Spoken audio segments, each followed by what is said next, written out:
Assalamualaikum warahmatullahi wabarakatuh. Apa kabar ayah bunda dan teman-teman sekalian?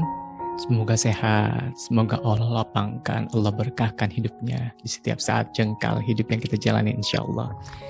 Ayah bunda yang dirahmati Allah, ada beberapa orang tua yang tanya ke saya akhir-akhir ini via IG, email, ataupun Facebook ya, bertanya tentang kenapa anak saya kok sekarang malas belajar, kayak nggak punya motivasi gitu, udah nggak mau belajar, nggak mau sekolah. Gimana ya, ada apa dengan anak saya? Dulu semangat, kok sekarang jadi nggak semangat ya? Masalahnya apa? Kalau misalnya dulunya anak semangat berangkat ke sekolah gitu ya, terus tiba-tiba sekarang nggak semangat lagi, ada apa?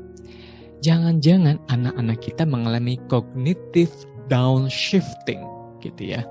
Jadi udah nggak mau lagi tuh belajar gitu, malas belajar, udah nggak termotivasi lagi. Kenapa? Satu, jangan-jangan anak kita terlalu stresnya berlebihan, tekanannya berlebihan sehingga membuat anak udahlah frustasi, nggak mau ngapa-ngapain lagi, nggak mau belajar lagi gitu. Apa yang membuat stres? Jangan-jangan lingkungan sehari-hari ya ketika dia berangkat ke sekolah itu udah membuat stres di rumah. Misalnya, ayo cepet, Allahu Akbar, ini udah terlambat, nah gimana ini, nanti diomelin Pak Guru lagi, udah terlambat gitu. Atau misalnya tuntutan kamu harus ranking ya, kalau nggak ranking malu nih, bunda malu, mau ditaruh di mana muka bunda nih sebagai seorang yang dulu cum laude kuliahnya, tuh ayah tuh orang pinter, malu ayah, ayo belajar gitu ya. Ada beberapa orang tua yang tega gitu untuk cubit, bahkan nusuk-nusuk pensil di tangan anaknya kalau anaknya lagi belajar terus agak malas-malesan. Itu membuat stres anak-anak kita, ayah bunda. Anak-anak kita tuh gampang stres gitu ya. Tekanan-tekanan gitu membuat anak-anak stres mengeluarkan kortisol di otak, bukan serotonin zat menenangkan. Kortisol itu racun di otak, itu adalah racun terbaik yang mematikan sel-sel saraf di otak. Dahsyat ya. Kalau sampai sini, itu anak udah bonyok-bonyok tertekan gara-gara stres sehari-hari. Berapa lama itu terjadi? 1 tahun, 2 tahun, 3 tahun? Kurang bonyok apa otak anak? Lalu dengan santainya kita bilang gini, kalau gitu cari terapis aja, serahkan aja ke terapis. Lalu dengan santai kita bilang, ini kasih pesantren aja, biar nanti di pesantren. Bagaimana dengan perasaan si anak? Masya Allah.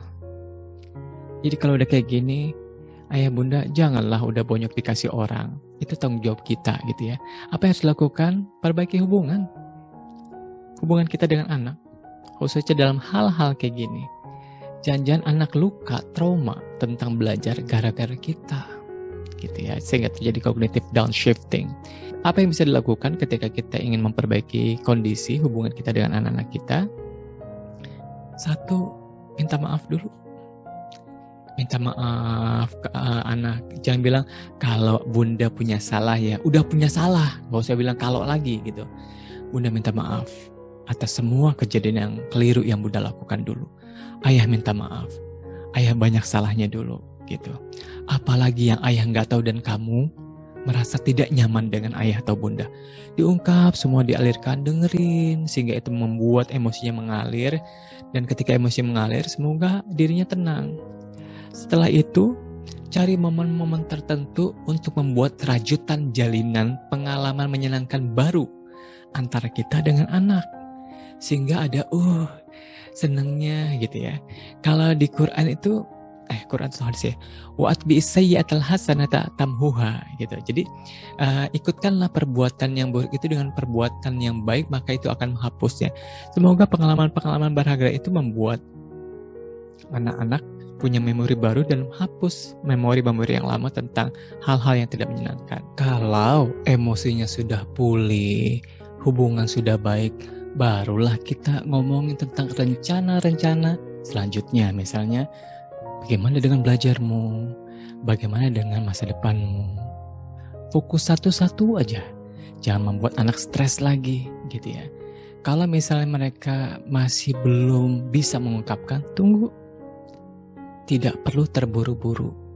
Jangan-jangan mereka butuh berpikir, butuh waktu untuk mengkondisikan dirinya supaya tidak terjebak lagi dalam kondisi yang ada, yang sebelum-sebelumnya pernah dilakukan. Atau bisa jadi cognitive downshifting juga bisa terjadi karena salah pilih sekolahnya terlalu menekan, sekolahnya terlalu banyak tuntutan, targetnya terlalu tinggi dan tidak sesuai dengan kemampuan anak-anak kita. Itu juga bisa menjadi cognitive downshifting buat anak-anak kita. Kalau kayak gini, berarti kita harus cek lagi sekolah mana yang paling cocok dan dibutuhkan dan sesuai dengan kondisi anak-anak kita. Wallahu a'lam bishawab. Jawaban sederhana ini nanti kita bisa tuliskan di kolom komen ataupun pertanyaan-pertanyaan lanjutan, insya Allah. Terima kasih. Assalamualaikum warahmatullahi wabarakatuh.